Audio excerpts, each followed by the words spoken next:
আমাদের আজকের অতিথি প্রচেত গুপ্ত, ছাত্র, বাংলাদেশের গবেষক, এসে মাসের পর মাস আমার বাড়ি বাংলা অ্যাভিনিউ আমার বাড়ি ছিল আমাদের। আমরা দুজনে 4:30-4:30-র মধ্যে বেরিয়ে যেতাম ফুটবল খেলতে। লেখা একটা চিনির টুকরো, যে পৌঁছয় না সে পিঁপড়েও নয়, সে পাঠকই নয়। যিনি অমিয়ভূষণ মজুমদার পড়বেন, উনি কিন্তু অমিয়ভূষণ মজুমদার 5টা বিক্রি মানে দারুণ বিক্রি। রোজ সকাল উঠে লিখতে বসি, আবার বলেছি যাহা লেখা হয় তাহা লিখি, তাহাই লেখা, এরকম ধরার কোনো কারণ নেই। পড়ে টাকা পয়সা পেলে তো মানে আনন্দে লাফাই। রিপোর্টারের ডিউটি 14 ঘন্টা 15 ঘন্টা থাকতো। বড়রা বেকার হলে সবাই চলে যায়, আমি জানি একে ধার দিলে না আর শোধ দিতে পারবে না। আমার লেখার বিচারক আমি একমাত্র হতে পারি, বিয়ার খাওয়া ঠিক না। নমস্কার, আজকাল.ইনে আপনাদের স্বাগত জানাই। আমরা আমাদের আজকের পডকাস্টে যাকে অতিথি হিসেবে পেয়েছি, তার সাহিত্যের কর্মক্ষেত্র একটা বড় পরিধি জুড়ে, বিভিন্ন অংশ জুড়ে ছড়িয়ে আছে। শুধু সাহিত্যের ক্ষেত্র নিয়ে আজ আমরা তার কাছ থেকে জানবো না, আমরা তার জীবন, তার এই দীর্ঘ যাপন নিয়ে জানবো। আমাদের আজকের অতিথি প্রচেত গুপ্ত। প্রচেতদা, স্বাগত। নমস্কার।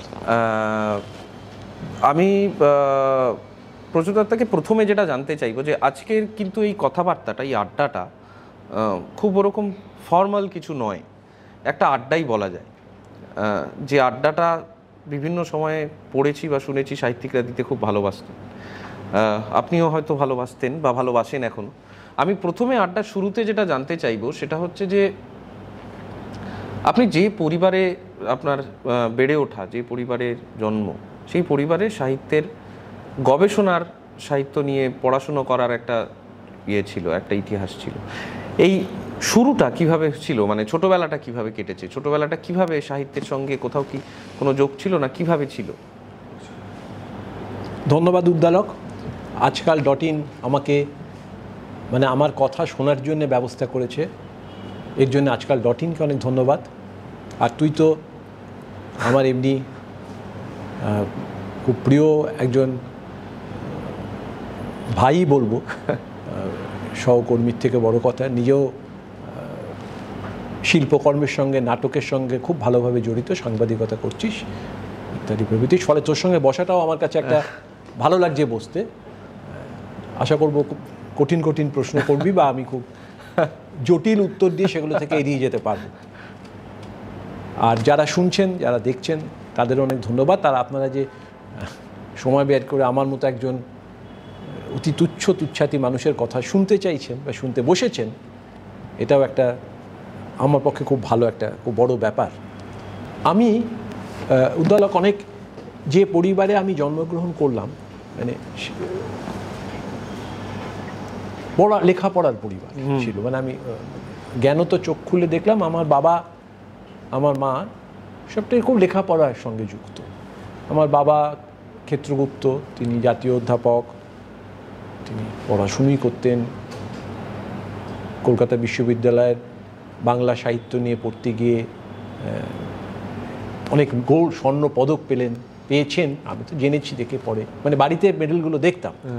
মাও পড়াশুনো করেছেন, কলেজে পড়িয়েছেন, রামমোহন কলেজে, সেখানকার ডিন অবধি হয়েছেন। ফলে আমরা বলতে পারি যে জ্ঞান হয়ে আমি অধ্যাপক, পণ্ডিত, কেমন সাহিত্যে চর্চার গুণমানে অনেক সমাজে প্রতিষ্ঠিত, এদের আমি ঘরে ঘুরে বেড়াতে দেখতাম।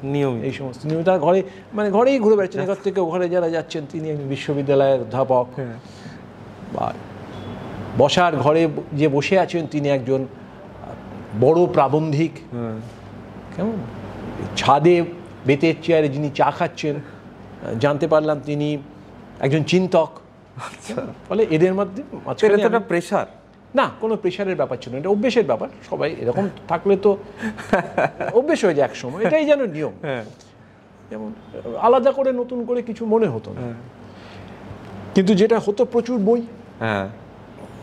তা এত পড়াশুনো দেখতে দেখতে লেখাপড়া। এবং আরও একটা কথা বলবো, আমি আমার বাড়িতে আমার বাবা মাকে, আমার বাবা ক্ষেত্রগুপ্ত, মা জ্যোৎস্না গুপ্ত, আমি কখনোই, তারা অনেক গবেষণা করছেন, ডিলিট করেছেন, হ্যান ত্যান, প্রচুর গবেষণা। আমি তো বলছি বাংলাদেশের ছাত্র, বাংলাদেশের গবেষক, এসে মাসের পর মাস আমার বাড়ি বাংলা অ্যাভিনিউ আমার বাড়ি ছিল, আমাদের আদি বাড়ি, সেখানে এসে রয়েছেন। মানে মাস 3 মাস 4 মাস 5 মাস থেকে গেছেন। খুব বিখ্যাত পড়াশোনা, তিনি রাজশাহী ইউনিভার্সিটিতে পড়েন, ঢাকা বিশ্ববিদ্যালয়ে পড়ান, এই সমস্ত ধরনের মানুষরা, এটা আমাদের অভ্যেসের মধ্যে ছিলেন। কিন্তু কখনোই বাড়ির পারিপার্শ্বিকতাকে, মানে বাড়ির সেটাকে কখনো কোনো আরোপিত শিক্ষা দিয়ে এটা কোনোদিন আমার বাবা মা করতেন না, করতে আমি দেখিনি, অন্তত কখনো দেখিনি। খুব একটা লেখাপড়ার বাড়ি, তার মধ্যে আমি একদম লেখাপড়া করতে ভালোবাসি না। কি করে লেখাপড়া না করা যায় তার সমস্ত রকম পথ বের করে ফেলতে। আমি মূলত গুলি আর ডাঙ্গুলি খেলতে খুব ভালোবাসতাম। আচ্ছা, ভোর 4টে 4:30 সময় উঠে পেছন দিয়ে হরিশঙ্কর বলে আমার এক বন্ধু ছিল, দরজায় নক করতো। আমি আর আমার ভাই পুষ্কর, সে পড়াশুনো করলো, কলেজে পড়াতো, এখন নেই। আমরা দুজনে 4:30 4:30-র মধ্যে বেরিয়ে যেতাম ফুটবল খেলতে। লোক ওই সময় পড়াশুনো করে, আমি যেতাম মানে পড়াশুনোর দিক থেকে বাদ। ফলে এইটাই আমাদের ব্যাপার ছিল। কিন্তু পরিবেশটা কিন্তু, এটা বলবো পরোক্ষ, বাতাস বইলে যেমন গায়ে লাগে, বৃষ্টি পড়লে তুমি যতই থাকুক রেনকোট পরো আর ছাতা মাথায় দাও, ছাঁট তো তোমার লাগবেই। এর বইগুলোর ছাঁট এসে লাগলো না? এই বইগুলোর ছাঁট আর সাহিত্য, সংস্কৃতি, গান বাজনা। আমার মার বিরাট একটা সাংস্কৃতিক সুন্দরায়ন বলে সংগঠন ছিল ওইখানে, যেখানে বাংলা অ্যাভিনিউতে থাকতাম।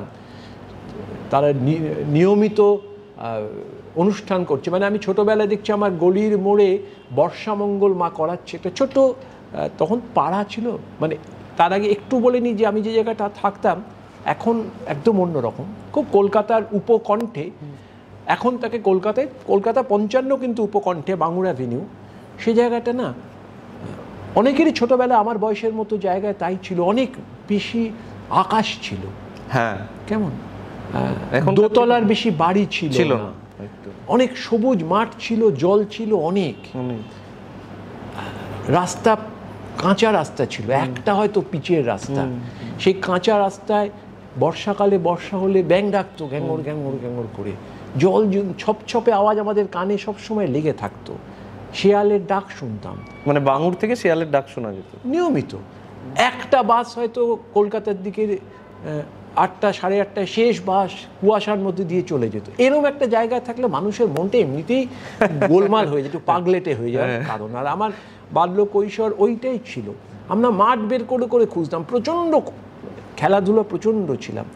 এর মধ্যে ছিল ওখানে বাড়ির সামনে, প্রত্যেকের বাড়ির সামনে একটু বোগেনভেলিয়া, একটা ঝুমকোলতা, একটা করবি গাছ, একটা রঙ্গন গাছ থাকতোই। এরকম একটা জায়গা, মানে এটা কোনো ব্যাপারই না, বাগান বাড়ি, দোতলা বাড়ি সব। মানে ফোন করে আমার মাকে শুনেছি, মা তার জামাইবাবুকে বলছেন, কুমারেশ ঘোষ, তিনি খুব বিখ্যাত লেখক ছিলেন, যে জামাইবাবু ল্যান্ড ফোন করে দুটো অপূর্ব হলুদ রঙের ঝুমকোলতা হয়েছে, আপনি আসবেন না দেখতে? আহা, এবার আমার সেই কুমারেশ ঘোষ আর মাসি চলে এলেন বিকেলের মধ্যে গাড়ি নিয়ে ফুলটা দেখতে।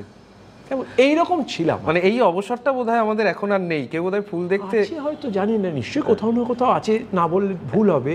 হ্যাঁ, এবার একটা ছোট্ট মঞ্চ বানানো হলো, পিছনে একটা ব্যাকগ্রাউন্ড, এখানে যেমন একটু ব্যাকগ্রাউন্ড রয়েছে।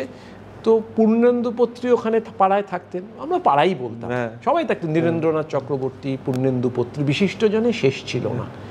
কত বলবো, নামের শেষ তালিকা অনেকবার বলেছি, আর বলি না কেন। এদের বিমল করকে দেখতাম মাথা নামিয়ে হেঁটে যে, তারপরে লেখক মানে সম্পর্কে ধারণা তো হতেই হবে, চুপচাপ কেউ মানে অন্য মনস্ক হেঁটে যাচ্ছেন।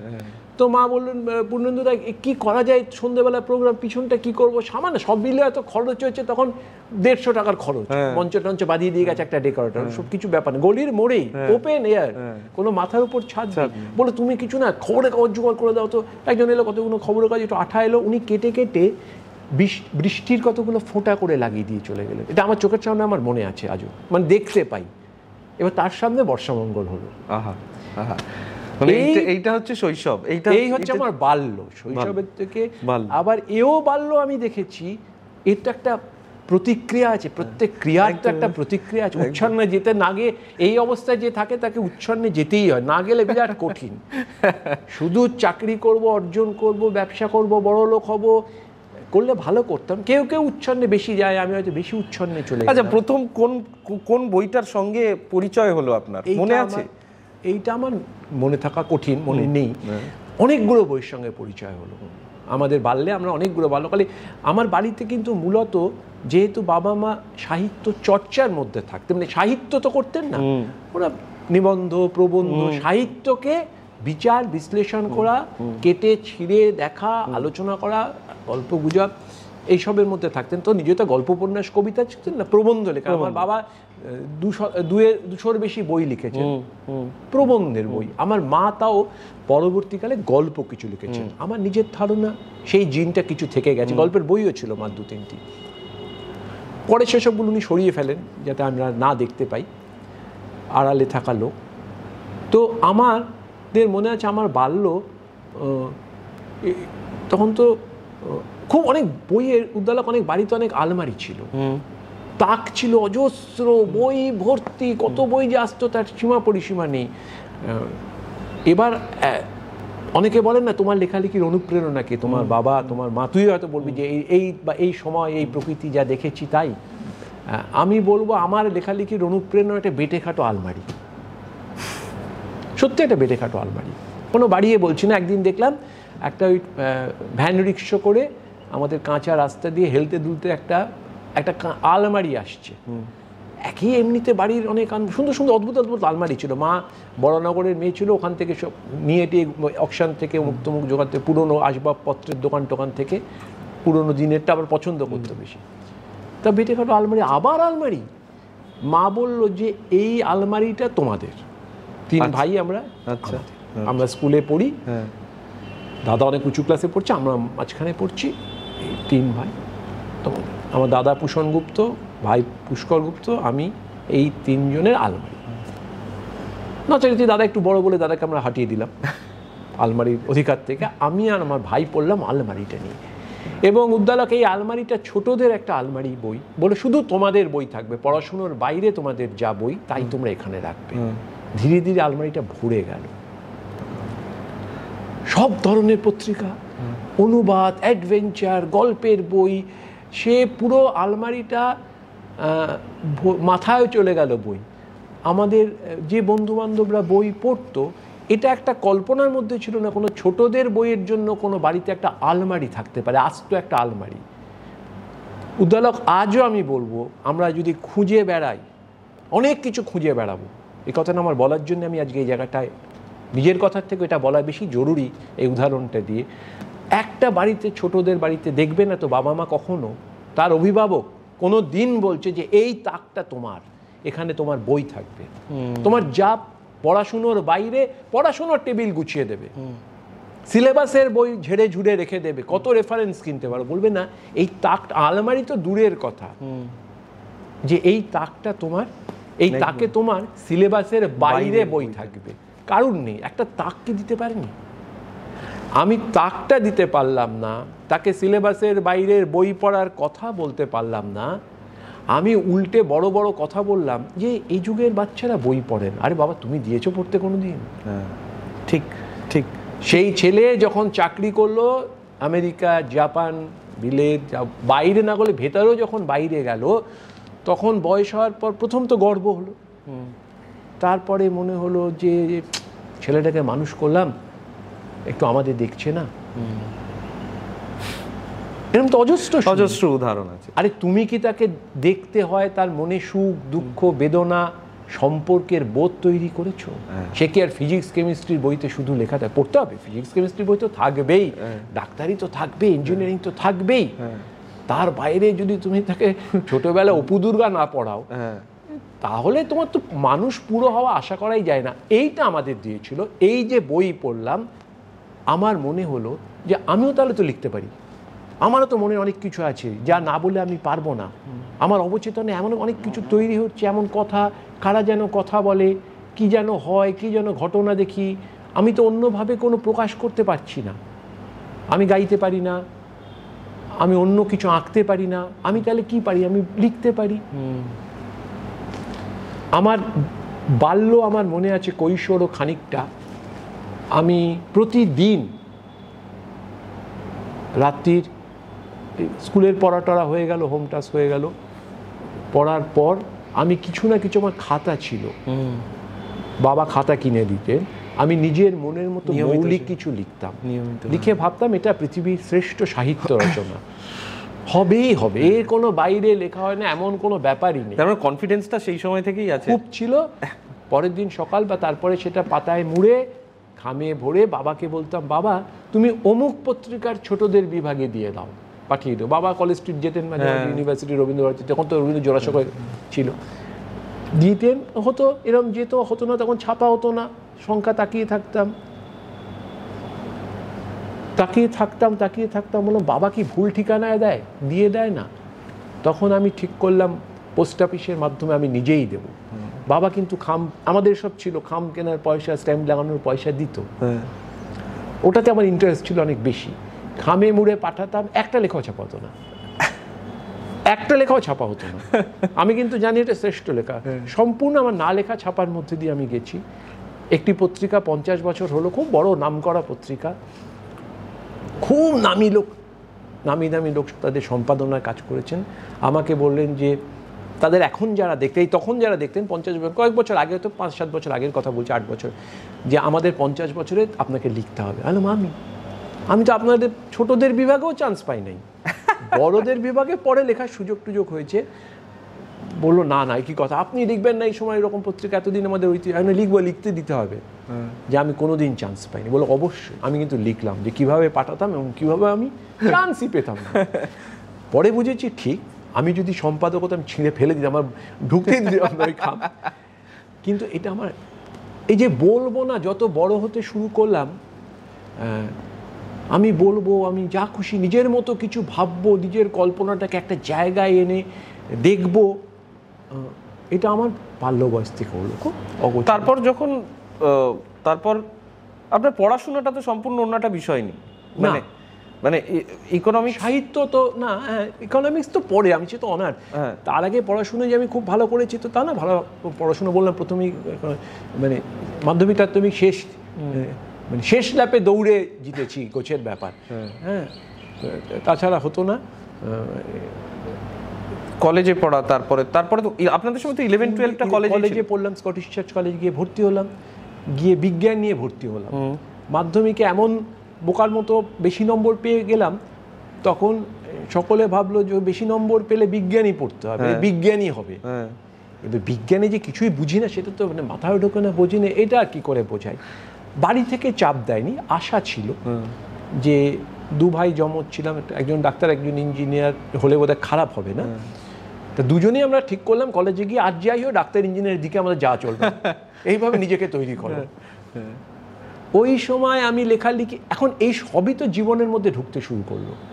আমার লেখার জীবন তো একটা মানুষের, তো হঠাৎ আকাশ থেকে ধূমকেতুর মতো লেখা আঁকা, তোরা যে অভিনয় করিস, থিয়েটার করিস, গান, হঠাৎ হয় না। বেশ চাকরিটি গুছিয়ে করলাম, পেনশনটি ঠিক জায়গায় কোথায় রাখা যায় জিজ্ঞেস করে নিলাম, করে ভাবলাম আমার তো অনেক হলো, এবার তো আমি পাড়ার রক্তদানের মঞ্চে একটু বসবো, কি আমি হব? আমি তো গাইতে তেমন পারিনি, আমি ফুটবলেও বল শট করতে পারিনি, যে চাকরি করেছি উচ্চপদস্থ, কিন্তু তাতে মঞ্চে বসার ব্যাপার নেই, তো করি কি, আমি হব কি করে, মঞ্চে আমি কবে যেতে পারি? এইবার আমার তো হয়ে গেছে অফুরন্ত সময়, খালি খাই দাই বাড়িতে, বলে তাহলে তো আমি একটা কাজ করি, লিখি। ছোটবেলায় রচনা লিখতাম, লিখি। তো এরকম লেখকও প্রচুর আমরা দেখতে পাই।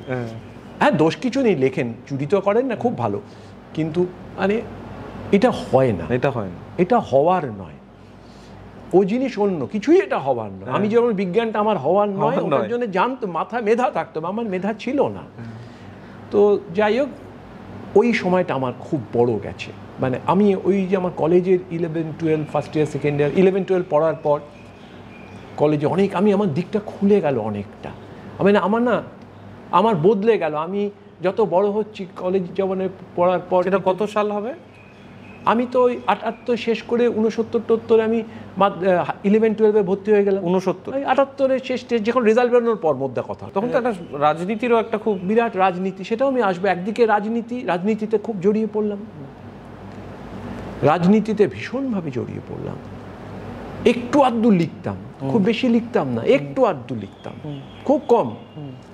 লিটল ম্যাগাজিন আমাকে কখনো কোনোদিন আমি এই আন্দোলনটার মানে এই ব্যাপারটার মধ্যে ছিলামও না, ওরাও আমাকে নেয়নি। আমি যে ধরনের লেখার কথা ভাবতাম লেখার কথা ভাবাটা বাজে কথা, আমি বারবার বলছি। আমার ভেতরে আমার কিছু একটা মনে হতো যে আমার এটা বাড়তি বলা হবে কি করে আমি জানি না। যেমন একটা সময় যখন যে বয়সে শুনলাম মানে বিজ্ঞান পড়া টড়ার বাইরে এসে যখন শুনছি যে তীরে কি প্রচণ্ড কলরব, জলে ভেসে যায় কার সব, কোথা ছিল বাড়ি, এটা শোনার পর না কিন্তু ওলট পালট হয়ে যেত। এটা কি শুনছি? নবীন কিশোর, তোমাকে দিলাম ভুবনডাঙ্গাল মেঘলা আকাশ কাউকে দেওয়া যায়? বা তীরে কি প্রচণ্ড কলরব, জলে ভেসে যায় কার সব, এই সব ভেসে যায়, কোথা ছিল বাড়ি? সত্যি তো কোথা ছিল বাড়ি? মানে আমি শুধু কল্পলোকে দেখতাম না, মানে আর একটু পরে যত পথ যাচ্ছি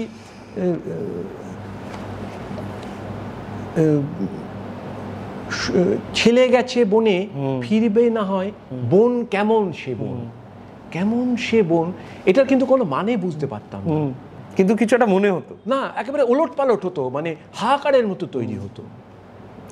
সেটা কিছুটা ওই সেই সময়টা এবং সেই সময়ের চারপাশ যেটা ঘটছে আপনার চারপাশে, এখান থেকে একটা বিচ্ছিন্ন হয়ে যেতাম, সময় থেকে বিচ্ছিন্ন হয়ে যেতাম। হয়তো এই তোলপাটটা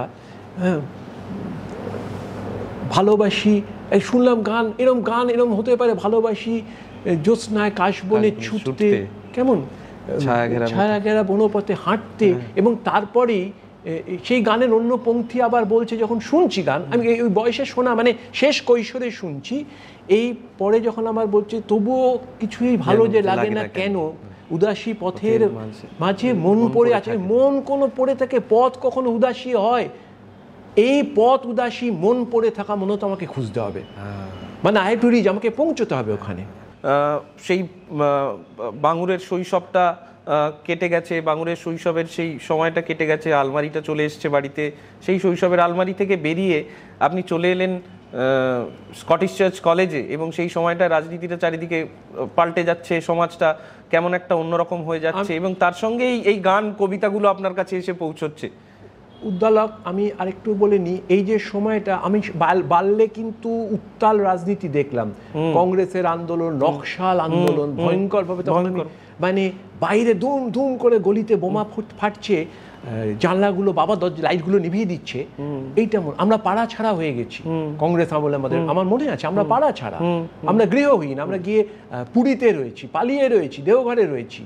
কেমন বাবা রাজনীতির সঙ্গে যুক্ত ছিলেন, মানে অধ্যাপক রাজনীতি, শিক্ষক রাজনীতি করতেন, জেল খেটেছেন একটা সময়, এগুলো সবই করেছেন, মা রাজনীতির সঙ্গে যুক্ত ছিলেন, দাদা রাজনীতি, এই একটা ভয়ঙ্কর ব্যাপার হতো, চলে যেত পাড়া ছেড়ে বেরিয়ে, সেটা আমার মনে আছে, এখনো দেখছি। এই করার পর যখন আরেকটু শান্ত হলো পরবর্তীকালে, যখন ল্যাম্পপোস্টে লাল আলো জ্বালিয়ে গেল, বাতি সবটা ভেতরে ঢুকছে, সব ভেতরে রান্নার মতো পাক হচ্ছে, কিছু বলতে হবে, কিছু খুঁজতে হবে, এবং এই যে পারিপার্শ্বিকতার মধ্যেও বিচ্ছিন্নতা, আমি একা। আমি যখন কলেজে গিয়ে পড়লাম, যেহেতু রাজনীতি দেখেছি, রাজনীতি করেছি, আমার কৈশোর শেষে তারুণ্যে আমি পা দিচ্ছি, এত ছেলে মেয়ে, তাদের এত ভাবনা চিন্তা, পড়াশুনো, গান, এরকম অদ্ভুত অদ্ভুত কবিতা, দুম করে হঠাৎ জানলাম সন্দীপন লিখেছে এই ঘুম, বেডরুম, বাথরুম, টেলিফোন, আইবুড়ো বোন, অ্যাম্বাসাডার, এসব কার, এসব আমার। আমি তো অবাক, এই যে বলে এটা হচ্ছে মধ্যবিত্ত, এই যে মিডল ক্লাসের উদ্দেশ্যে লেখা, মানে কি এর মানে কি? এই ঘুম, বেডরুম, এই ঘুম একটা মানুষের সম্পত্তি। এর মাঝখানে রাজনীতি একটা পথ তৈরি করলো, মন দিয়ে রাজনীতি করেছি, হ্যাঁ মন দিয়ে রাজনীতি করেছি, মানে ফেসবুকের রাজনীতি না। আমি ছোট করছি না, আমি বড়ও করছি না, একদম মন দিয়ে রাজনীতি করছি। মনের মধ্যে একদিকে গল্প রয়েছে, কেন ভালো লাগে না, উদাসী মন, কেন উদাসী পথের ধারে মন পড়ে থাকে, কারা ঘাম ভেঙে কাজ করে, এই একদিকে মন হয়েছে। কেন নেই কারুর, একজনের অনেক আছে, এই প্রশ্ন মানে ধাক্কা মারছে। তখন কি করব? রাজনীতি, ছাত্র রাজনীতি যোগ দিলাম, ছাত্র রাজনীতি যোগ দিলাম। আমি, আমার ভাই, আমার বাড়িতে কোনদিন মানে আপত্তি করেনি, এবং সেই রাজনীতির নিয়ম ছিল যে ওয়ালিং হবে, পোস্টার লেখা হবে, তুমি আঁকতে পারো কি না পারো, তোমাকে এই ইউনিট এই গ্রুপ তুমি গিয়ে দাঁড়িয়ে থেকে ওয়ালিংয়ের সময় থাকবে। আমরা কি চলে যেতাম সত্যি সত্যি দুপুরে বেরিয়ে বাংলা অ্যাভিনিউ থেকে বেরিয়ে হেদুয়া পার্কের ধারে পোস্টারিং করতে যেতাম। ব্রিগেডে মিছিল হবে, তোমার দায়িত্ব অন্তত নতুন 10 জনকে আনা। বন্ধুদের রিকোয়েস্ট করছি, পাড়ার বন্ধুদের, কলেজের বন্ধুদের, আত্মীয়, একটু চলো মিছিলে, 10 জন কোটা শেষ না 6 জনে এসে এইভাবে 6 জনকে নিতেই হবে তোমার কোটা, হিসেব হবে, পরে মিটিং হবে।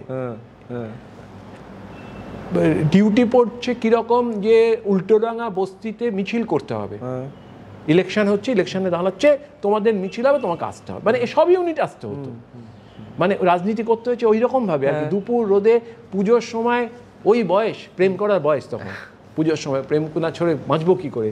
কিন্তু বললো যে পার্টি যে না, ছাত্রফ্রন্টকে মাধ্যমে এলো, নেতারা বললো যে তা হবে না, তোমাদের ডিউটি শিট হয়ে গেছে, কি না বিবেকানন্দ রোডের মুখে যে বইয়ের স্টল হবে, ওখানে তোমার সপ্তমী থেকে অষ্টমী 2 ঘন্টা মাস্ট।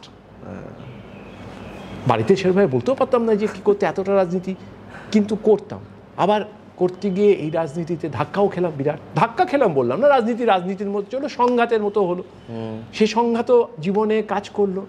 রাজনীতি করেছি খুব ভালো, আমি কোনো রিগ্রেট করি না, দারুণ। আমার মনে হয় রাজনীতি যদি না করতাম আমি লিখতে পারতাম না, অনেক কিছু বোঝা বাকি থেকে যেত, অনেক বোঝা বাকি ছিল, বোঝা অনেকটা মানে অসম্পূর্ণ। এটা আমারও মনে হয় যে কোথাও গিয়ে ছাত্র রাজনীতি একটা মানুষকে অনেক বেশি মানে একটা আলো দেয়, একটা জায়গা খুলে দেয় বোঝার। একদম কারুর নেশা করা উচিত না, নেশা খুব খারাপ, কিন্তু পৃথিবী তো বুঝতে হবে ভাই, কিছু তো করতে হবে, না করে থাকতে পারি। ওই রকম জয়েন্ট এন্ট্রান্স পরীক্ষায় হবে, পেতামও না, পাওয়ার পড়াশুনো করিও নি, জানতামও না, সে মেধাও নেই, কিন্তু একটা পরীক্ষা, অর্ধেক পরীক্ষা দিয়ে আমি একটা দরজা দিয়ে বেরিয়ে গেলাম, আমার ভাই একটা দরজা দিয়ে বেরিয়ে গেল, যে এটা আমরা হব না, এটা আমরা হব না। আমি ক্লাস 12-এ শিখে গেলাম, জেনে গেলাম, যখন আমি হায়ার সেকেন্ডারি পরীক্ষা দিয়ে ফেলেছি, জীবনে রোজগার করব, 1 টাকাও রোজগার করি যদি, আমি লিখে করব, আমি ডিটারমেন্ট। সেই সময় হয়তো ভাবা যেত, আমি চাইবো না কেউ করুক, তাহলে আমার মতো অবস্থা হবে, তার থেকে গুছিয়ে গাছিয়ে লিখতে আসুক অনেক বেটার। সিন্ধুকে তালা দিয়ে লিখতে আসুক, গাইতে আসুক, করতে আসুক, তুই নিজে নাটক করিস, থিয়েটার করিস, তুই তো বুঝিস। হ্যাঁ, কিন্তু সিন্ধুকে তালা দিয়ে এলে যে থিয়েটার, যে গান, যে সাহিত্য হয়, সেইটার নিয়ে আমার একটু সন্দেহই আছে আর কি। মানে সেই হয় না তা না, হয় হয় ভালো হয়ে যায়, কিন্তু হতে পারে। কিন্তু আমি তো বললাম, এটা তো ওই কি পারি একটু লিখি, সে প্রসঙ্গে আমি পরে যদি জিজ্ঞেস করি আমি আসবো।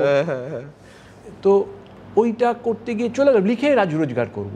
তখন কিন্তু আমি কোথাও লিখি না, এমন নয় যে কোথাও আমি লিখছি, লিখতে পারি, আমি শুধু আমি জানি আমি লিখতে পারি, আর কেউ জানে না আমি লিখতে পারি। খারিজ প্রথম বর্ষ অর্থনীতি পড়তে শুরু করলাম। কেন পড়তে শুরু করলাম? যে অর্থনীতি পড়ে ভালো অনেক সময় পাওয়া যাবে, রাজনীতি করবো, এন করবো, ত্যান করবো, ইত্যাদি প্রভৃতি, একটা ইন্টেলেকচুয়াল ব্যাপার হবে, কম পড়তে হবে, অথচ পড়তে হবে। তখন অর্থনীতি, এখন যেমন শুনি অর্থনীতি খুব কমে গেছে পড়াটা, কাজকর্ম পাওয়া যায় না, তখন অর্থনীতিটা একটা বিরাট ব্যাপার ছিল। আমার দাদাদের আমল থেকে দেখেছি, আমার পরিবারের সবাই, মানে কিন্তু সবাই সাহিত্য চর্চায়, আমি আর আমার ভাই চলে গেলাম অর্থনীতি পড়বো, হঠাৎ ঠিক করলাম, তাহলে এতে ঝামেলা কম হবে, আর কিছু বলবে না লোকে, সমস্ত চাকরি। তারপরে আমি বলছি, কলেজে আমার মনে আছে পাঠ্য পরীক্ষা দেওয়ার পর যে সমস্ত গ্র্যাজুয়েট হওয়ার পর চাকরি বাকরি ব্যাপার থাকে, রেলে থাকে, নানা রকম সমস্ত তোষকের তলায় ফর্ম রাখতাম। কারণ আমি তো ডিসিশন, সিদ্ধান্ত আমি করবো না চাকরি, না চাকরি করবো লিখে, যেখানে আমার লিখতে পারবো, যে রোজগার আমার লেখার সঙ্গে যুক্ত হবে, আমি সেই চাকরি করবো, আমি লিখবো। আমার অনেক বলার আছে, আমার ভেতরের অনেক আধার আছে, সেখান থেকে আমি আলো দেখবো, বার করবো। আমি রাজনীতির প্রসঙ্গটা শেষ করিনি, শেষ হলো না সেই জায়গায়। একটা কথা আপনার থেকে আমি পেলাম যে দূরত্ব তৈরি হয়েছে রাজনীতির সঙ্গে। দূরত্ব তৈরি হলো কেন? দূরত্ব তৈরি অনেক কারণ হলো। দূরত্ব তৈরি হলো, রাজনীতি আমাকে বললো, রাজনীতির নিয়ম আমাকে শেখালো যে না, তুমি এমন কারোর সঙ্গে মিশতে পারবে না যে তোমার আদর্শের সঙ্গে সমার্থক নয়। মানে তোমার আদর্শ করে না, তোমার রাজনীতি করে না, তার সঙ্গে তুমি ঘনিষ্ঠ হতে পারবে না। আমি জানি এখন সেই দলেরটা বদলে গেছে মতবাদ, ভয়ঙ্কর মতবাদ ছিল, মিশতে দিতই না। মানে উদ্দালক অন্য রাজনীতি করে, আমি যদি উদ্দালকের সঙ্গে বসে ওখানে চা খাই, এটা চলবে না, চা অবধি খাবে, ঘনিষ্ঠতা হওয়া চলবে না। যারা উদ্দালক চলে, আমরা একটু থিয়েটার দেখতে চাই, সিনেমা দেখতে চাই, এটা চলবে না, একেবারে কড়া ছিল। চাকরি করতেন, পরে সরকারি চাকরি পেলেন, তার নেতা, তর্ক হলো, বললেন যে করা যাবে না। একটা লেখা লিখে ফেললাম, সে লেখাটা কলেজ ম্যাগাজিনে, সেখানে একটু যেরকম থাকে আর কি, একটু গোলমেলে ওই বয়সে যা হয় আর কি। এই লেখা কেন, আদর্শর থেকে বিচ্যুত, আদর্শ ছাড়া লেখা হবে, এটা হবে না। তারপর একদিন বিয়ারও খেয়ে ফেললাম। বিয়ার খাওয়া ঠিক না। বিয়ার খেলে কি এটা আদর্শচ্যুতি না, হচ্ছে? বিয়ার যে খুব যাকে এটা বলা যাবে না এখানে, বিয়ার খাওয়া যাবে না, কেউ খাবেন না, বিয়ার খাওয়া খুব খারাপ, কিন্তু খাবেন না।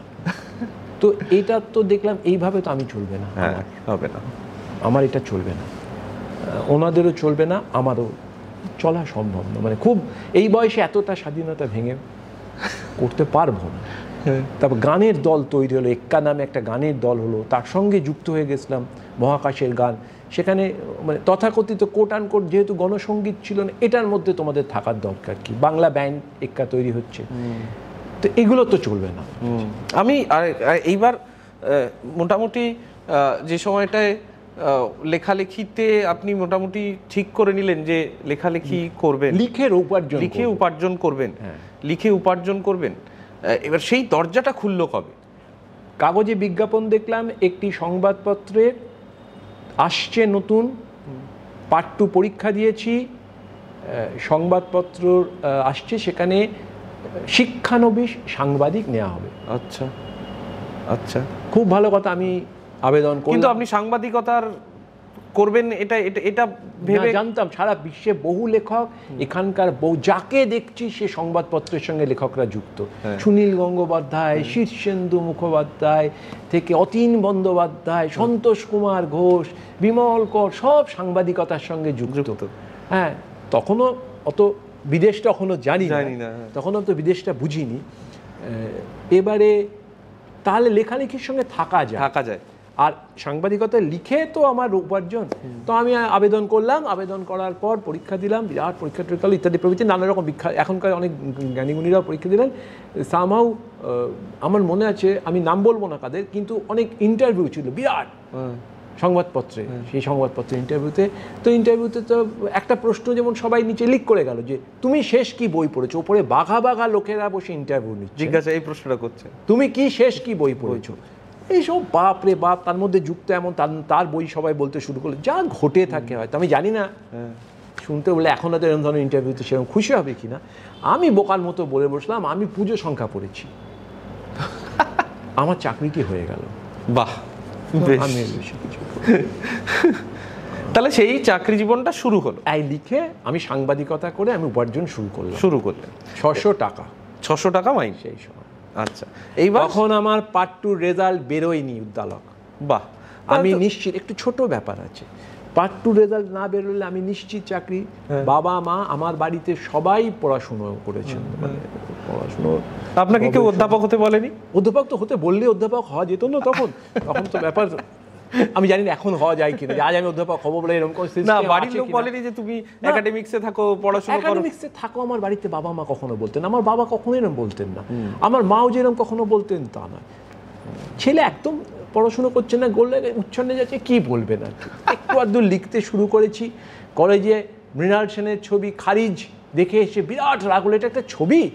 তখন প্রথম বর্ষে পড়ে সবাইকে সেই সিঁড়ি দিয়ে হাঁটতে হাঁটতে বোঝালাম মানে আছে, এ তো ছবির অর্থহীন, বোধের কাছে ধাক্কা আছে, আর আরোপিত মনে হয়েছে, তাই যেরকম বলে একদম কাঁচা কথা লিখে ফেললাম নিজে হুড়ুর করে হাতে।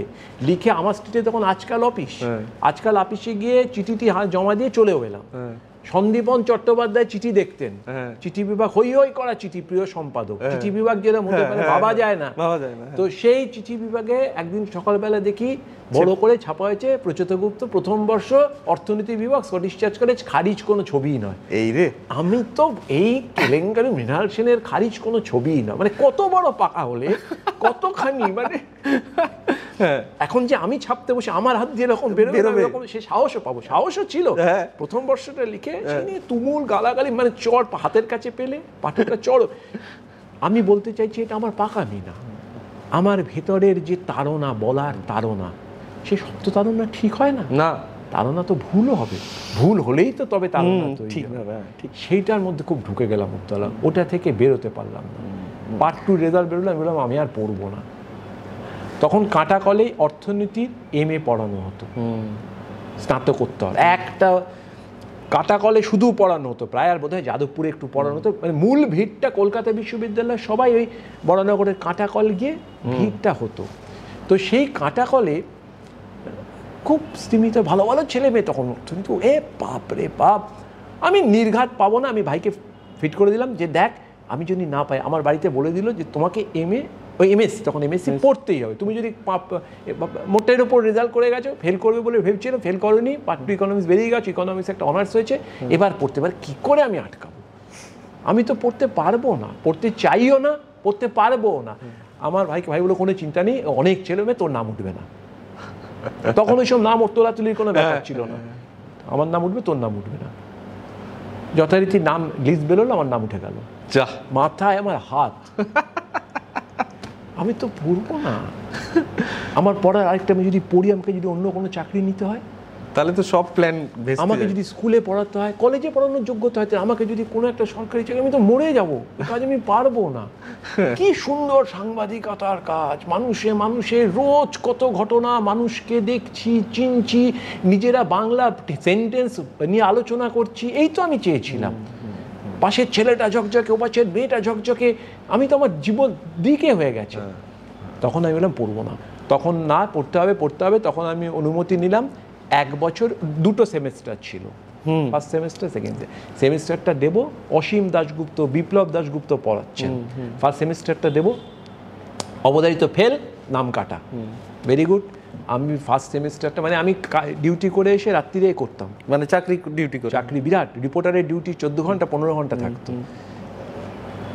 করার পর তখন কিন্তু লেখালেখি খুব অল্প, আমি করলাম, ফার্স্ট সেমেস্টার পাস করে গেলাম। এরকম দুঃসংবাদ আমার জীবনে। আমার মা কান্নাকাটি শুরু করলো যে সব ছেড়ে ছুড়ে পড়লো, মা রীতিমতো কাঁদতে শুরু করলো যে, এবং পড়ে চাকরি করো, একটা MSc পাস করবে না। আমি যথারীতি নাম লিখাতে বাধ্য হলাম, ভাইও বিশ্বাসঘাতকতা করলো, যা হয় ঢুকে গেলাম, কিন্তু আমি চাকরি ছাড়লাম না। এইবারে যখন আমি তৈরি পরীক্ষা দিতে গেলাম, তখন আমার হেড অফ দ্য ডিপার্টমেন্ট বললেন যে একদম ক্লাস করোনি তুমি, এটা দিতে পারবো না, তাহলে ডিপার্টমেন্টটা উঠে যাবে, তুমি পরের বার দাও, একটু ক্লাস করো। হুররে, বেশ, বিদায় টাটা, বিদায় টাটা। আমি এমনি হয়তো টাটা করে দিত, ইউনিভার্সিটি আমাকে টাটা করে দিত, আমি নিজেই টাটা হয়ে গেলাম। মন দিয়ে সাংবাদিকতা করলাম, লিখতে শুরু করলাম, অল্প স্বল্প লেখা তো তখন থেকে আগেই শুরু ছিল, খুব বড় জায়গায় কিছু লিখলাম না। আমি ঝাঁপ দিয়ে যদি চলে আসি, আপনার প্রথম উপন্যাস? আমি 40-এ এসে আসল জমিয়ে লিখতে শুরু করেছি। 38 আমার বয়স টয়স যখন 38-39, নিয়মিত লিখেছি, কিন্তু আমি একসময় ভাবলাম শুধু ছোটদের জন্য লিখব, একটু আধটু ছোটদের জন্য। সেটা কি ওই ছোটবেলার বইয়ের আলমারিটার জন্য? হ্যাঁ, বইয়ের আলমারির জন্য তো বটে, আর মানুষ ছোটদের জন্য লেখা অনেক বড় ব্যাপার, অনেক বড় ব্যাপার। এই ছোট বড়দের জন্য লেখা নেই, ওগুলো লেখা নেই। দেবদাস আমি নিজেই লিখতে পারবো, মানিকবাবু পড়ে ফেলেছি ক্লাস 12-এর মধ্যে, এরা এমন কি সব কথাবার্তা, কোনো ব্যাপারই নেই। তা আমি আমার ভাই দুজনেই পড়ে ফেলতাম। তো একবার পড়তে গিয়ে প্রি-টেস্ট পরীক্ষা দিতে পারলাম না মাধ্যমিকের, এইরকম গন্ডগোল লেগে গেল। এত পড়েছি উপন্যাস, কিছু মাথার মধ্যে নেই। এটা ভালো মন্দ খুব খারাপ, এটা করেছি ভাগ্যিস, কেন যে এখন বুঝতে পারি পড়লে বোধহয় ভালো হতো। তো ওই সময় আমি লিখতে শুরু করলাম,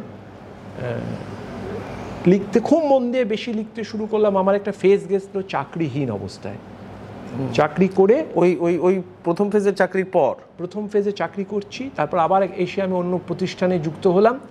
যুক্ত হওয়ার পর আমি বেরিয়ে গিয়ে একটা কাগজের সঙ্গে যুক্ত হয়েছিলাম, সেটা বেশি দিন চলেনি। সেই কাগজের তারপরে আমার একটা বেকারত্ব যায়। তখন আমার পুত্র বড় হয়ে গেছে, পুত্র কি করে মাইনে দেবো আমি জানি না, ক্যালকাটা বয়সে পড়ে, বা আমার সংসার কি করে চলবে। আমার বাড়ির ফ্যামিলি আমাকে দেখেছে, আমার গিন্নি ছোট্ট একটা কাজ করে, চাকরি করছে প্রাইভেট স্কুলে। আমি তখন অনেক দেখলে সবাই চলে যায়, বড়রা বেকার হলে সবাই চলে যায়, কারণ জানি একে ধার দিলে না আর শোধ দিতে পারবে না। আমি সাগর লিখতে বসলাম, সারাদিন চাকরি খুঁজতাম। আমাদের একটা ভাঙা গোল টেবিল ছিল, ঢকঢক ঢকঢক করতো। আমার ভাই কলেজে চাকরি করছে, ওর ভাই আমাকে ব্যাগ দিল। সারাদিন আমি সকালবেলাটা পুরো চাকরির খোঁজ। মানে আপনি খুঁজছেন নতুন চাকরি? হ্যাঁ, ল্যান্ড ফোনে যোগাযোগ করছি, যাচ্ছি। আমি হাতে কাফলিং টাফলিং, তখন চুল টুল আসতে যেতে হতো, চাকরি খুঁজছে একটা ব্যাপার, চাকরি তো করতে হবে, সংসার ধর্ম, খাবো কি, মানে এটার ব্যাপার। সবাই অবাক হয়ে তাকিয়ে আছে, চাকরি যেখানে যাই কেউ নেয় না, যে সংবাদপত্রে আবেদন করি অযোগ্য বলে ডাকেও না, ফেলে দেয়, বড় বড় জায়গা ছেড়ে দেয়। আমি চ্যানেল, তখন চ্যানেল হয়েছে একটু, আমি নাম বলছি না, টেলিভিশন, সেখানে ইন্টারভিউয়ের চ্যানেল ছিল, শুধু ইন্টারভিউদের মতো ছিল, সেখানে খুব বড় মানুষ আমার হয়ে বললো নেবে না, নিচ্ছে না, পাকা নেব না, বাজে বাজে বাজে, কেউ নিত না। অন্য কাজের চেষ্টা করলাম, অন্য কাজ আমি কি জানি, যে জীবনে ঠিক করেছি আমি তো আর বিএ পাস করে স্কুলের চাকরি পাই না, অন্য কাজ আমি কি জানি, চাকরি নেই। তখন আমি খুব অবস্থাটা জটিল, অর্থনৈতিকভাবে জটিল, যত না অর্থনৈতিকভাবে, কারণ তার থেকে বেশি জটিল হচ্ছে মানসিকতার দিক থেকে। কেমন, এটা কোনো দুঃখের ঘটনা বলছি না, এটা যেন খুব প্রয়োজন ছিল আমার। মানে এটা তো আপনাকে কিছুটা একটা, মানে কি বলবো, কিছুটা আরেক রকম একটা বোধ তৈরি করলো যে সেই সময় আমি জীবনের আরেকটা জায়গা দেখতে পেলাম। তাই সেই যে বললাম না, জীবনে লিখি যখন মনে হয় অবচেতনের কোথাও অন্ধকার আছে, যে লেখে তাকে সেখানে ঢুকতেই হবে, সেখানে সে আলো দেখতে পেতে পারে। আমি সাগরকে দেখতে পেলাম, আমি সাগর চরিত্র দিয়ে আমার লেখা শুরু করলাম, নতুন করে আমার জীবনের নিউ ফেজ, রাইট? কিচ্ছু জানি না, কে ছাপবে, কি হবে, কেউ পড়বে কিনা, আমার কিচ্ছু জানা নেই। ওই দড়ি বাঁধা একটা কম্পিউটার ছিল, আর চেয়ার টেবিলটা এখনও মনে আছে, গোল টেবিলটা, ওর ওপরে বসে সন্ধ্যের পর সারাদিন চাকরি খুঁজে ব্যর্থ, সন্ধ্যের পর খাটাখাট করে কোনো রকমে কম্পিউটার শিখে, আমার ভাই আমাকে পুষ্কর খুব সাহায্য করলো, আমি লিখতে শুরু করি, সাগর লিখে ফেলি। সাগর তো এখন অনেককে আলো দিচ্ছে। চরিত্র আমার মনে হলো যে এই চরিত্রটা আমার ভেতর থেকে এলো লিখবার জন্য, আমি তো কোনো ছাপার জায়গা নেই, এমন একটা চরিত্র আমার মধ্যে মনে হলো, যার এমন একজনকে নিয়ে তৈরি করব যার পকেটে কোনো পয়সা থাকবে না, যে কোনো অলৌকিকভাবে কাজ করবে না, কিন্তু যে ইঁদুর দৌড়ে নেই, যে উপার্জনে নেই, যে ক্যারিয়ারে নেই, যে লোভে নেই, তারপরেও সে অন্যের হয়ে কাজ করতে পারবে, সে একটা প্রবলেম সলভার হবে। সে বিছানায় শুয়ে থাকবে বেলা পর্যন্ত, কিন্তু সে অন্যের সমস্যা, ঠিক সমস্যায় সেই জন্য সাগর পড়তে গিয়ে আমার বারবার মনে হয়েছে যে এটা কোথাও একটা ব্যক্তিগত একটা ছন্ন ছাড়া শব্দটা ব্যবহার করা যায় কিনা জানি না, কিন্তু কিছুটা খাপ না খাওয়া সময়ের সঙ্গে বা এই দৌড়ের সঙ্গে খাপ না খাওয়া একটা লোক, সেই লোকটাকে অদ্ভুতভাবে কিছু কিছু মানুষ, আমরা যারা হয়তো সব সময় খাপ খেয়ে উঠতে পারি না এই সময়ের সাথে, তারা মাঝে মাঝে সাগর পড়তে গিয়ে নিজেদের সেই ইচ্ছেগুলো, নিজেদের সেই জায়গাগুলোকে যেন আয়নায় দেখতে পাই। সাগর সেই কারণে সাগর আমার নিজের ব্যক্তিগতভাবে আমার খুব কাছের একটা চরিত্র, এবং আমার সেটা মনেও হয়। ধন্যবাদ, তুই বলছিস সেটা ঠিকই, আমি ঠিক এটাই, যেটা ঠিক ওই সমাজে বসে ঠিক আলাদা করে, মানে যেন ও ঠিক নয়, মানে ও ঠিক খাপ খায় না, ও যেন ঠিক সবার সঙ্গে মেলে না, ও যে কাজটা করে সেটা খুব স্বাভাবিক, মানে আমরা যেটাকে স্বাভাবিক কোটানকোট বলি, সেই স্বাভাবিকত্বের গতে বোধহয় ওটা পড়ে না সব সময়। সাগরকে দেখলে ওরকম মনে হয়, মানে ওই দরদটা বা কোন অন্য কারোর পাশে হাতটা কখন ধরবো, সেই আবেগটা আমাদের মধ্যে যতটা কাজ করে, সাগরের তার থেকে অনেক অনেক বেশি কাজ করে। হয়তো সাগরের মতোই সবার মধ্যে সেইটা কাজ করার কথা ছিল, কিন্তু সেইটা করে না, সাগরের মধ্যে করে, এইটাই যে ডিফারেন্স। সেই কারণে সাগরকে মাঝে মাঝে আয়নায় দেখতে ইচ্ছে করে আর কি। যাই হোক, আমি একটা প্রশান্তি পেলাম সাগর লিখে। প্রচেতগুপ্ত সাগর লিখলেন, এবং সাগর কে ছাপবে কেউ জানে না। তিনি একটা প্রিন্ট করলেন, দুটো প্রিন্ট করার পয়সা নেই।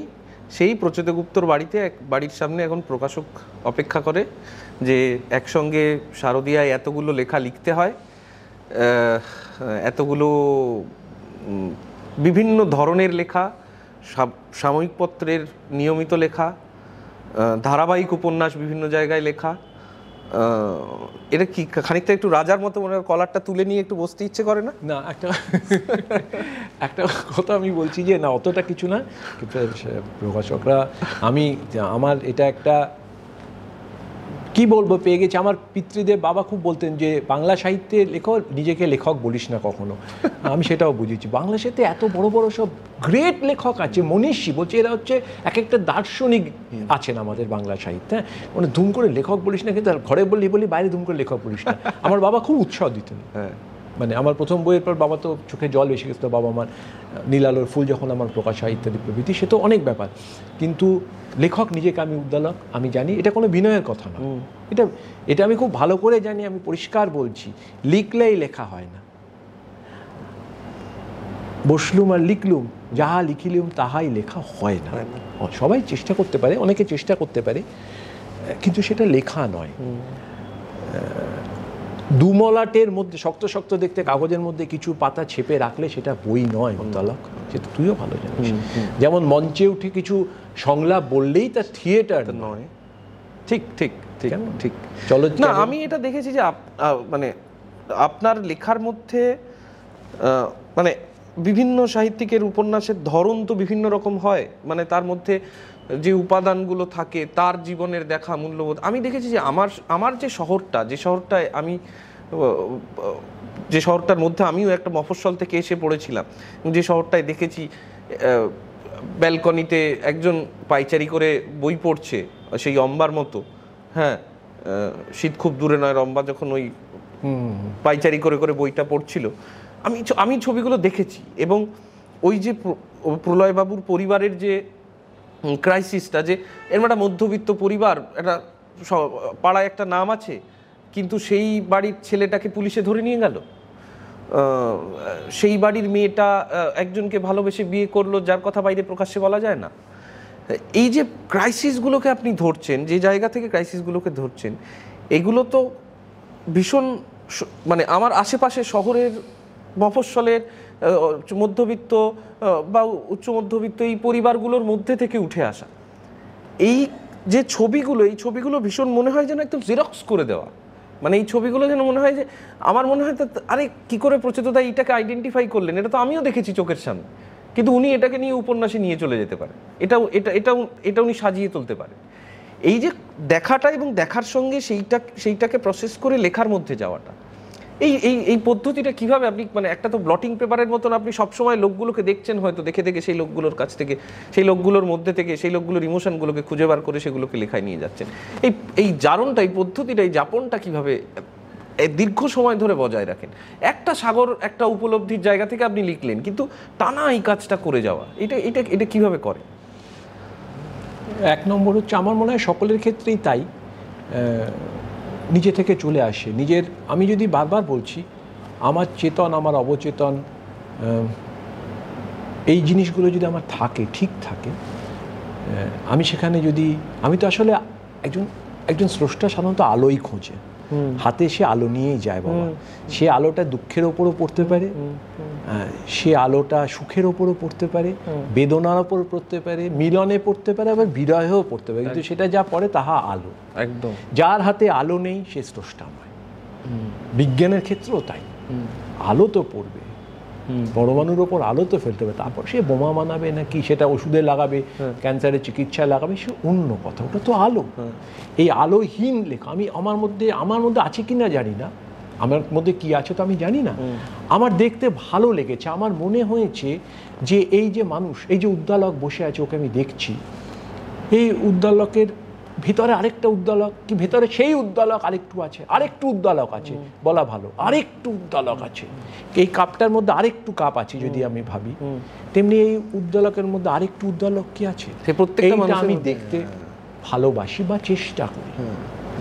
পেরেছি কিনা আমি জানি না, উদ্দালক পারি কিনা জানি না, মানে পারেন বলেই বোধহয় আমরা রিলেট করতে পারি, আমরা কাছাকাছি পৌঁছে যাই এই চরিত্রগুলোর। আমার মনে হয় আমার বাসে বসেই সে হয়তো যাচ্ছে। আমি, অনেকে বলে লেখা শিল্প, আবার আর্ট ফর আর্ট শেখ। আমি মনে করি আমি এমনি লিখি না। এটা আমাকে কেউ ছোট লেখক ভাবতে পারে, নাও লেখক ভাবতে পারে, আমার আর কিছু এসে যায় না, আর তো কিছু এসে আর কিছু নেই। আমি কোনো লেখা এমনি লিখি না। আমি কোনো একটি বাক্য আমি এমনি ভেবে লিখি কি না, আমার মাথায় ভাবনায় যা আসে তা লিখি, আমি এমনি লিখি না। শুধু লিখছি, মানে বলতে খারাপ লাগছে যে একটা সময় এসেও দেখলাম এও দেখলাম যে আমি কি লিখছি, আমি কোথায় বেরোচ্ছে সেটা যেন আসল কথা, আমারও কি নয়। ভালো পত্রিকা, বড় পত্রিকা, বেশি প্রচারের পত্রিকা, নামডাকলা পত্রিকায় বেরোলে খুশি হব, নিশ্চয়ই খুশি হব, কিন্তু আমার লেখা খুশি হবে না। আমার লেখা তখনই খুশি হবে যখন সে নিজে স্যাটিসফাইড হবে যে আমি লিখতে পেরেছি। আমার লেখার বিচারক আমি একমাত্র হতে পারি, এর আর কোনো নাম যশ, বাইরের খ্যাতি, পুরস্কার কিচ্ছু হতে পারে না। হতে যে পারে না, এর এতই উদাহরণ সারা বিশ্ব জুড়ে। আমাদের বাংলা সাহিত্যের এত উদাহরণ, আমি এমন বিখ্যাত নাম 4টে উপন্যাসের 6টা 10টা গল্প 15টা কবিতার বলতে পারি যে আমরা আলোচনা করেও খুঁজে পাবো না সেগুলো কোথায় বেরিয়েছিল, কোন সে পত্রিকায় না কাগজের ঠোঙায়, কারণ সেটা কিন্তু সেগুলো থেকে গেছে, লেখাগুলো বেঁচে আছে। ফলে আমি একটি লেখাও এমনি লিখি না, আমি একটি লেখা পারি না, ভুল হয়, বাজে হয়, খারাপ হয়, মেলোড্রামা হয়, সেন্টিমেন্টাল হয়, বা বাজে হয়, অনেক হয়, প্রচুর সমালোচনাও শুনি, হয়তো তাই, কিন্তু এটা আমি চেষ্টা করি। আর আমি মনে করি যে আমরা অনেক কিছু, যে যাকে বললাম ওই একটু, আরও একটু, এই বাড়িটার আরও একটু, এই গাছটার সেই আরেকটু পথ যাওয়ার আরেকটু আমাকে দেখতে, এবং যখন দেখি আমি নিজেই দেখতে পাই। আমি একটা ফ্লাইওভারকে দেখলাম তৈরি হচ্ছে, সেই ফ্লাইওভারটা তৈরি হয়ে আমি দেখলাম ফ্লাইওভারটা হচ্ছে, আমি অফিস যেতে যেতে দেখলাম একটা বড় ফ্লাইওভার তৈরি হচ্ছে। আমার মনে হলো এই ফ্লাইওভারটা যদি পাশের বাড়ির ফ্ল্যাটে ঢুকে যায়, নিজে জ্যান্ত হয়ে জীবন্ত হয়ে, আমি গল্প লিখলাম ফ্লাইওভার। একটা পুরুষ মনে হচ্ছে দাঁড়িয়ে আছে, সভ্যতা একটা কর্কশ কংক্রিটের মতো শক্ত কঠিন, যাকে এড়ানো যাচ্ছে না, সে পাশের বাড়ির সুন্দরীর বেডরুমে ঢুকে যাচ্ছে, আমি ঢুকিয়ে দিলাম ফ্লাইওভারটাকে। ঠিক ঠিক। আর আমি একটা জিনিস বলি যে সেই এই প্রসঙ্গটা থেকে যে আমি নিজের জন্য লিখি, আশপাশটায় কেমন দেখছেন, মানে আপনার তো অনেক দিন ধরে বিভিন্ন প্রকাশনা, বিভিন্ন পত্রপত্রিকা, প্রকাশনা সংস্থা, তাদের সঙ্গে আপনি যদিও নিজে এখন ফেসবুকে, সোশ্যাল মিডিয়ায় নেই, এখন না, কোনোদিনই নেই, সোশ্যাল মিডিয়ায় নেই, আমি মনেও করি না থাকা প্রয়োজন। কিন্তু অনেকে মনে করে, মানে আমি দুটো জিনিস বলছি, যে অনেকে মনে করে এখন প্রিন্ট অন ডিমান্ড হয়, এবং অনেকে ব্যক্তিগতভাবে প্রকাশকের, আমি এরকম শুনেছি প্রকাশকরা বলেছেন যে এই কটা বই কিন্তু বেরোতে হবে, এই কটা বই বিক্রি করতে হবে, ফলে প্রকাশক নিজে, এই লেখক নিজে বই বিভিন্ন জায়গায় বিক্রি করেন এবং ফেসবুকে বিভিন্নভাবে প্রচার করা, নিজের বইয়ের কথা বলা ইত্যাদি প্রভৃতি। আমি এগুলো তো অপরাধ বলছি না, কিন্তু এগুলো করেন তারা, আপনার এগুলোর প্রয়োজন হয় না কেন? প্রথম তো ছিল, কেন প্রয়োজন হয় না? আমার কোনো প্রকাশক আমার টেলিফোন ধরেননি, কোনো সম্পাদক আমার লেখা শুনে মারতে, কয়েকজন আছেন, আমি সেসব নাম লিখেওছি, অমপদ্ম চৌধুরী, নীরেন্দ্রনাথ নীরেন্দ্রনাথ চক্রবর্তী, বিমল, আমি এরকম আমি খুব বড় সম্পাদকদের পেয়েছি, আমি খুব দারুণ যে এটা একটা বিরাট আমার পক্ষে যে কত বড় চান্স। পার্থ বসুকে পেয়েছি, আমার চান্স, আমি এদের পেয়েছি, মানে বাবা, এই পরবর্তী যুগেও অনেককে পেয়েছি, চান্স, এটা আমার সুযোগ হয়েছে, পেয়ে গেছি আমি। কিন্তু আমি বলছি যে এটা আমার তো প্রথমে ছিল না, কোনো প্রচার ছিল না, আমি তখনও সেই যুগটা দেখিনি, আমি তো আমার অতীত দেখে এগোবো, আমি কখনো শুনিনি, আমি আমার যারা সাহিত্যিকদের নিয়ে কাজকর্ম করেছেন কোনো জীবনী কোথাও দেখিনি। নিশ্চয়ই নিজের কথা তো বলতেন সাহিত্যিকরা, বলবেন, কিন্তু বলবো কতটা? হ্যাঁ, সেইটাই হচ্ছে ব্যাপার, বলবো কতটা, মানে আমি আমি আমি আমি একটু মাঝখানে কাটছি, বলবো কতটা থেকেই যে নানাবিধ বিতর্ক, নানাবিধ আলোচনা, সাহিত্য ব্যতি রেখে সেই সমস্ত সাহিত্যিকদের নিয়ে, সাহিত্য ছাড়া অন্যান্য বিষয় নিয়ে তাদের নিয়ে আলোচনা কিন্তু নানা সময় নানা রকম কারণে সোশ্যাল মিডিয়ায় হয়, সোশ্যাল মিডিয়ার বাইরেও হয়, অনেক জায়গাতেই হয়। কিন্তু আমি যেটা বলার চেষ্টা করছি, হচ্ছে কিছু, মানে আপনার মনে হচ্ছে যে মানে যে পরিমাণ আলোচনা, যে পরিমাণ হচ্ছে, তার অনুযায়ী যথেষ্ট সৃষ্টি বা যথেষ্ট, আমি ঠিক আলোচনার মধ্যে থাকি না বলে আলোচনাগুলো জানবো না, কিন্তু আমি এটা পরিষ্কার মনে করি। প্রথম তো আমি এক লাইনে বলিনি, আমি মনেই করি না একজন স্রষ্টা তার নিজের প্রচার করবে, আমি এটা ভাবিও না, মানে এটা করা উচিত বলেই আমি মনে করি। একজন স্রষ্টা তার নিজের প্রচার করবে, এটা আমি একটি থিয়েটার করলো, দেখতে আসুন, এটা অবধি ঠিক আছে, আপনি দেখতে আসুন দয়া করে। এই প্রচারটা সোশ্যাল মিডিয়া কেন হোর্ডিং দিয়ে হতে পারে, তখন সে থিয়েটারের পরিচালক কিন্তু প্রডিউসারও, সে পরিচালক শুধু নয়, সে অভিনেতা নয়। কেমন একজন লেখক বলবেন আমি একটা বই লিখেছি মশাই পড়ুন, আমি কিন্তু দিতে পারি, সমাজে যাকে চিনি না সবার সামনে বসে, কেন আমি বুঝতে পারছি না, আমার প্রকাশক বলবেন, এটা আমি মনেই করি না। এখন পর্যন্ত কোনো বড় সাহিত্য লাইকস অ্যান্ড শেয়ারে হয়েছে বলে আমার জানা নেই। ফেসবুকে লেখার যে এই বিপুল জনপ্রিয়তা পায়, লাইক শেয়ার হয়, এটাতে কি আমি জনপ্রিয়তা শব্দটারই অর্থ বুঝি না। একজন প্রিয়, আমি যদি সাগর লিখে আমাকে একদিন একজন নীরেন্দ্রনাথ চক্রবর্তী টেলিফোন করে আমার প্রথম সাগরের উপন্যাসে একটা প্যারাগ্রাফ তুলে বলো, শোন তোকে একটা লেখা পড়ায়, ল্যান্ডফোনে ফোন এলো, একজন বলেছিল, তাকে আমি কি বলবো? না 1 লক্ষ লোক, আর বলতে চাইছি না পড়ে লাফালো, আমি তাকে কি বলবো? আমি কোনো নাম খারাপ বলছি না, আমার এই একজনই জনপ্রিয়, এই আমি অনেক ধন্য মনে করি। এটাই আমার কাছে, আমার এক তরুণ মজুমদার, আমার চাঁদের বাড়ি সবাই বাতিল করার পর এক তরুণ মজুমদার চাঁদের বাড়ি নিয়ে আমি ছবি করব, যিনি তারাশঙ্কর থেকে শুরু করে সবার গল্প নিয়ে ছবি করেছেন, এই তো আমার জনপ্রিয়। আমার জনটাকে সাহিত্য শিল্প কি এটা কি লাইকে গুনবো? এটা কি ফুটফল? এটা কি আমি মণ্ডপ সাজিয়ে বসে আছি যে আমার ফুটফল লাগবে, আমার শেয়ার লাগবে? কোনোদিন হয়নি, আগামী দিনেও হবে না। শেয়ার, লাইক ইত্যাদি প্রভৃতি যাহা আছে, যাহা বিধত আছে, এই দিয়ে সাহিত্য শিল্প হবে না। ঠিক। এইটাও তার সঙ্গে একটা প্রসঙ্গে আমরা পরে আসবো আরেকটা দিক নিয়ে, তবে তার আগে আরেকটা প্রশ্ন এখান থেকেই করে নিই যে প্রকাশনার যে বাণিজ্য, মানে সরাসরি লেখালেখির সঙ্গে তো সাহিত্যের সঙ্গে তারা বাণিজ্য জড়িত, সবসময় জড়িত ছিল। কত বিক্রি হলো, কি বিক্রি না হলো, আপনি আরও ভালো জানেন এটা, সেই কারণে আমার একটু জানতে আগ্রহ হচ্ছে যে কীরকম বুঝছেন, মানে বই বিক্রি হয়? খুব ভালো বই বিক্রি হয় আমার কাছে যে হিসেবে আছে। সবাই বলে যে বই পড়াটা উঠে যাচ্ছে, বই পড়া হয়ে যাচ্ছে। আমি তো ভাই সবাইয়ের সঙ্গে কখনো করে মিশে উঠে পারি না, এখন যা বয়স হয়েছে আমার সঙ্গে সবাইয়ের বক্তব্য খুব একটা শোনাও হয়ে ওঠেন, এটা একটা অন্যায়। বই সবার বক্তব্যটাই বেশি হয়তো শোনা উচিত ছিল। খুব বিক্রি হয়, আমি যা হিসেব জানি, দায়িত্ব নিয়ে বলছি, ভাবতেই পারবেন না, একটা আমি ফিগার বলা উচিত নয়। একজন প্রবীণ, আমি শুধু মানে নতুনদের কথা আমি বাদই দিচ্ছি, আশাপূর্ণা দেবীর সম্পর্কে আমি যা শুনেছি, যা বিক্রি হয় ভাবা যায় না। আমি যা সত্যজিৎ রায় সম্পর্কে শুনি ভাবা যায় না। এরকম অজস্র আছে। যিনি অমিয়ভূষণ মজুমদার পড়বেন, উনি কিন্তু অমিয়ভূষণ মজুমদার 5টা বিক্রি মানে দারুণ বিক্রি, এটা মনে রাখ। যিনি সতীনাথ ভাদুড়ী পড়ছেন, 2টো বিক্রি মানে দারুণ বিক্রি। এরম ভাবার কোনো, বাদল সরকারের নাট্য সমগ্র যিনি বিক্রি করছেন, আমাকে সেই প্রকাশক বলছে আমার যদি বছরে 20 কপি বিক্রি হয়ে যায়, 15 কপি বিক্রি হয়ে যায় বাদল সরকার, আমি বুঝবো দারুণ, আমার এই পাঠক সমাজ দাম। ঠিকই তো, ঠিকই। বাদল সরকার পড়বো বলে যিনি নিচ্ছেন, আমি বলছি আবার বললাম আশাপূর্ণা দেবীর নাম, তার যদি এত বিক্রি শুনে আমি তো নিজে অবাক। বিক্রি হয়, কে বলে বিক্রি হয় না? খুব বিক্রি হয়, ভালোই বিক্রি হয়, সুন্দর বিক্রি হয়। এত প্রকাশক রোজ বাড়ছে কি করে? হ্যাঁ, আবার কারোর বিক্রি হয় না এরকম লেখকও তো আছে। তা তো কিছু এসে যায় না, বিক্রি যার না হয় সেও অনেক বড় লেখক আছেন। বর্ধমানের গ্রামে যে ছেলেটি কবিতা লিখছে, একা মনে কোনো রকমে চাকরির চেষ্টা করছে আর কবিতা লিখছে, তার মতো নিখাদ লোক আর কটা পাবো আমি? হয়তো দেখবো দারুণ কিছু কবিতা লিখেছে, আমি জানি না, সে হয়তো একটা বই নিয়ে লিটল ম্যাগাজিন মেলায় বসে। কিসের বিক্রি দিয়ে আমার কি হবে, কি বিচার হবে? লেখা একটা চিনির টুকরো, আর পাঠক হচ্ছে একটা পিঁপড়ে। কখনো চিনি ফেসবুক চালিয়ে বলে না যে আমি আছি এসো, পিঁপড়ে ঠিক পৌঁছবে। যে পৌঁছয় না সে পিঁপড়েও নয়, সে পাঠকই নয়। আমি আরেকটা জিনিস, এবার একটা অন্য প্রসঙ্গে যাই।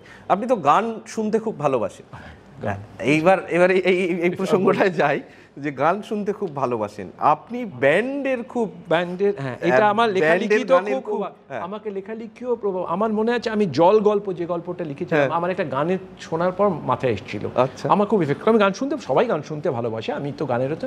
আমি একটা বলেছিলাম যে গান শুনতে যে ভালোবাসে না, তার মতন নিষ্ঠুর আর নির্দয় প্রাণী, নির্দয় মানুষ মনে হয় কেউ নেই পৃথিবীতে।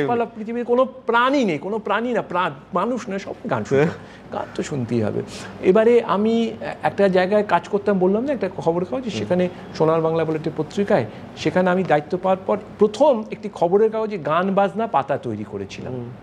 এই প্রথম একটি খবরের কাগজে সপ্তাহে একদিন করে গান বাজনা পাতা বেরোতো। সেই পাতায় প্রথম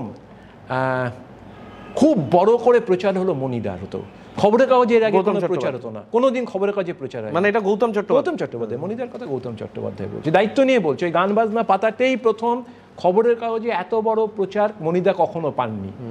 মণিদা বড় গায়ক, কিন্তু এখন অনেক প্রচার হয়, এখন কেউ করতো না। টেলিফোন গান যখন উনি তৈরি করছেন, প্রথম বেরোয় আশায় আশায় বসে আছি, সেই গান বাজনা পাতাটিতে। ওই পাতায় প্রথম রূপম লেখে, রূপম ইসলাম, রূপম এর সঙ্গে ওইখানেই আমার ওখানে এসে বসে থাকতাম, আমি ওখান থেকেও গান শুনতে যেতাম। ওই পাতায় রূপম প্রথম কলম লেখে। ওই পাতায় এসে পাতায় ওখানে যুক্ত হয়, এসে মনে আছে ইন্দ্রনীলকে নিয়ে প্রচুর লেখা হয়। ইন্দ্রনীল তখন নগর ফিলোমেল ব্যান করেছে, চায়ের কেবিন, বিজনের চায়ের কেবিন সাইকেল লিখছে, বিরাট লেখা হচ্ছে। এবং তখন বলা হচ্ছে ইন্দ্রনীলের যা গলা, সেই পাতায় লেখা হচ্ছে যে গলা ও যদি ঠিকমতো লিপ পেত, একটা স্টার যেমন উত্তম কুমার হেমন্তকে পেয়ে গিয়েছিল, যেমন এরকম শ্যামল মিত্র পেয়ে গেছে, তাহলে কেউকে ঠেকানোর ব্যাপার নেই। ওই পাতায় পীযূষকান্তি সরকার প্রথম এসে লিখতে শুরু করেন, তার ছবি প্রথম খবরের কাগজে ছাপায়।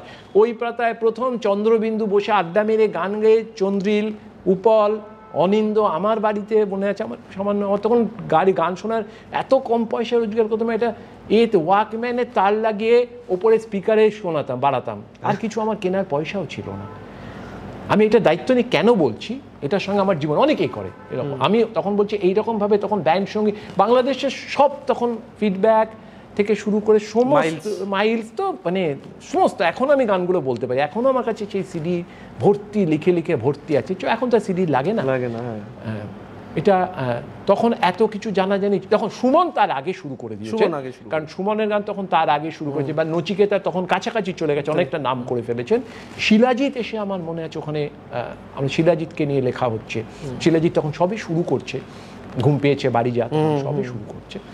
আমার এটা জীবনের প্রাপ্তি, কারণ এই গানের মধ্যে এই ধরনের এত গান, একটা আশায় আশায় বসে আছে ওরে আমার মন, এটা যখন আমি শুনছি, এই যে এসবের মধ্যে বললাম তো, এগুলোর মধ্যে থেকে না জীবনের একটা অন্য রস আমি মনে করি পেয়েছিলাম আমি। সেই রস আমার নানাভাবে আমি হয়তো খানিকটা করে, একটু করে গন্ধ রস আমি আমার লেখায় দিতে পারি। আমার ওখানে এই সব শোনার পর, বিশেষ করে গান শোনার পর, আমার রবীন্দ্রসঙ্গীত আরো পরে আমার প্রতি, আমাকে সবাই বলে সব লেখায় রবীন্দ্রসঙ্গীত কেন, সব লেখায় রবীন্দ্রসঙ্গীত, হয়তো এটা অনেক পরে, কিন্তু পরে হলেও আমার মনে হয় এরা যে জীবনের কথা, এটা যে জীবন নিংড়ে মুচড়ে ভেঙে ধাক্কা মেরে এক ধরনের জীবনের রস বের করে আনতে পারতো, ভালোবেসে ঘৃণা করে, জীবনানন্দ দাশের কবিতারই মতো। সেই রস আমি যেন কিছু কিছু ওদের থেকে চুরি করে নিতাম, এটা মনের ভেতর, কথা গল্প চুরি করে না। আমি চেষ্টা করেছি আমার বাকি জীবনে যদি কিছু লিখে উঠতে পারি। আমি তো লিখি ভাই, লোকে পড়লে ভীষণ খুশি হই, পড়ে টাকা পয়সা পেলে তো মানে আনন্দে লাফাই, পয়সা পেয়েছি। আমি এবার কয়েকটা একটু পড়বো, কয়েকটা একটু ছোট ছোট কয়েকটা প্রশ্নের মধ্যে দিয়ে যাব। তবে প্রথমে একটা বিস্তৃত প্রশ্ন, আপনি যে অনেক মানুষের একদম মানে অনেক লেখকদের একদম খুব কাছাকাছি আপনি দেখেছেন, তাদের কারখানাটা দেখেছেন আর কি, যেখান থেকে হয়, তা সেরকম কিছু যদি কথা মনে পড়ে, মানে সন্দীপন চট্টোপাধ্যায়ের কথা কিছুক্ষণ আগে আপনি বললেন, সন্দীপন চট্টোপাধ্যায়ের সঙ্গে আপনার একটা পারিবারিক সম্পর্কও আছে, এবং আমি পড়ে সন্দীপন আমি কাছে দেখেছি, পড়েও দেখেছি, আর আমি অনেকের সঙ্গে মেশার সুযোগ হয়েছে এই লেখার জোরেই। ভাগ্যিস আমার ওই বেকার জীবনে আমি বসে সাগর লিখতে বসলাম, বা আমি বিভ্রম গল্প লিখেছি, এত মানুষ, এই যে আমি বসেছি সোফায় তো আমার বসার কথা না, আমার যা যোগ্যতা তাদেরকে সোফা অবধি জোটে রে বাবা। আবার অনেক বহু বড় বড় লেখকের তো সোফা টুকুও জোটে, কেমন এখনো অনেক আছে যারা আমি হয়তো চিনি না, তুই হয়তো চিনিস না, এমন আমি বারবার বলছি, লিখে যাচ্ছে, মাথা খারাপ করে দেওয়ার মতো। আমি এই সেদিন একটি কবিতা মানে নিয়ে অনেক কবিতার দুটি পত্রিকা পড়ছিলাম, দেখলাম কি করে লিখে এত ভালো এত ভালো এত ভালো, জীবন এত ভালো করে এদের কাছে পৌঁছেছে, এটা আমার মনে হয়েছে। আমি কিন্তু কবিতা লিখতে পারি না, কিন্তু কবিতা সব থেকে বেশি পড়ি। তো আমি এত লোকের সঙ্গে করেছি, আমি পড়ে কাছাকাছি যেতে পারলাম, তখনও পেরেছি, তার আগে যেমন আমি পড়ে অবাক। এখন আমার কোনো অসুখে সন্দীপন চট্টোপাধ্যায়ের চরিত্র লিখছে, এই যে আমি যে তোমাকে, আমার এখনো মুখস্থ, তোমাকে পড়ে যে তোমাকে এত যে কাঁদাই সে তো মোছাবো বলেই, এত যে মোছাই সে তো কাঁদাবো বলেই, আমার এক হাতে চক এক হাতে ডাস্টার। সত্যি এক হাতে চক এক হাতে ডাস্টার, এটা জানার পর উদ্দালক আর আমার জীবনের জানার আর আমি রাখি কোথায় এই কথা। মানুষের সঙ্গে মিশেছি, দেখেছি, লেখকদের সঙ্গে খুব বড় বড় লেখকদের দেখেছি, খুব বড় বড় লেখকদের, তারা আমাকে এখনও যেটুকু স্নেহ ভালোবাসা দেন, আমি মনে করি লিখি বলে দেন না, আমি সেরকম কিছু লিখতেও পারি না, কোনো বিনয় নয়, এটা সত্য কথাই, তা আমাও ভালোবাসেন। যে ভালোবাসে আমাকে এখানে এনে বসিয়েছো তোমরা, কত বড় বড় লেখক আছে, তা আমার ভালোবাসেন। তো আমি এদের পাওয়ার কাছে সুযোগ পেয়েছি অনেক, তাদের সঙ্গে আমার অনেক ছোটোখাটো গল্প, বড় গল্প, অনেক বড় কবি, আমি একজনের নাম বলতে গিয়ে আরেকজনের ভুলে যাবার, নেম ড্রপিংটা এখন জীবিতদের না করাই ভালো। তখন দেখেছো কত লোককে চেনে, আরে ভাই সে তো সকলেই কি চেনে, আমি তো আসল লোকটা চিনি, যিনি আমার বই বাঁধাই করা, আমার তো উচিত তার সঙ্গে গিয়ে আগে 2 ঘন্টা গল্প করা। আচ্ছা, আমি শেষের দিকে এসে গেছি, শুধু একটা জিনিস জানতে হবে, খুব ছোট, প্রথম লিখে প্রথম রয়্যালটিতে কত টাকা পেয়েছিলেন?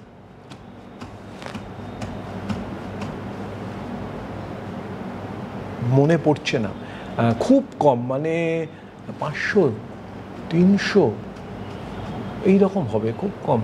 প্রথম, তার থেকে বরং বলি প্রথম লিখে কত টাকা পেয়েছি। প্রথম লিখে যতদূর মনে পড়ছে 15 টাকা বা 10 টাকা এরকম, মানে একটা লেখার জন্য।